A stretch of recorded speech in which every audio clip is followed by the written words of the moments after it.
Excellent. Okay, so before we get started on our hike, I'm actually going to have us get into small groups of either 2 or 3. Maybe introduce yourself to somebody you haven't met yet. And I want you to answer the question, if you could have any superpower, what would it be? That you would describe as powerful. And we're going to start by going down this trail over here. Mountain range is a fault block mountain range, which means that it was created along a fault line. And that happened due to stretching and thinning of the Earth's crust.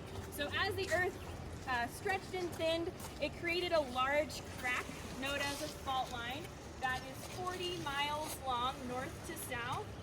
And then we had a large earthquake, which is literally a force of nature. So it's another really powerful thing here in nature, downward, to create the valley.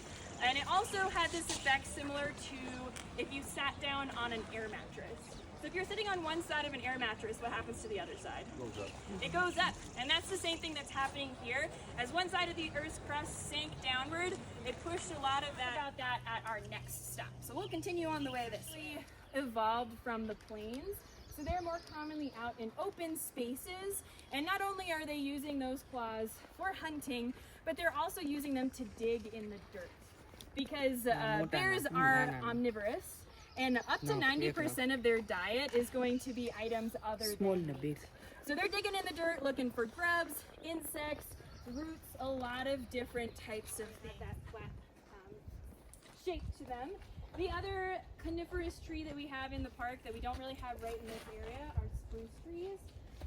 So for spruce trees, they are very sharp.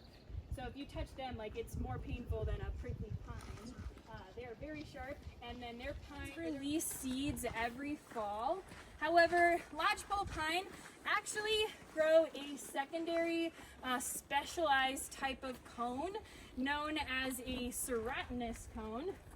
And these guys, this is an example of one, they do not open up and release their seeds every year.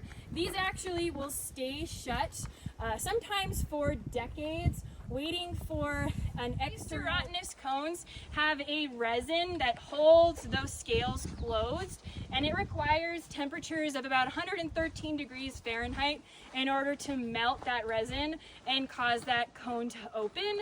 And that is because they're specifically waiting in the case of a wildfire going through the forest. If that were to happen, those cones would open up and release seeds so that a new generation of lodgepole could pines. install some parking sensors. Because then you could tell people, you know, if there was an app or something, you could go in and you could say, okay, Jenny Lake is now full. I should go to...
Bye.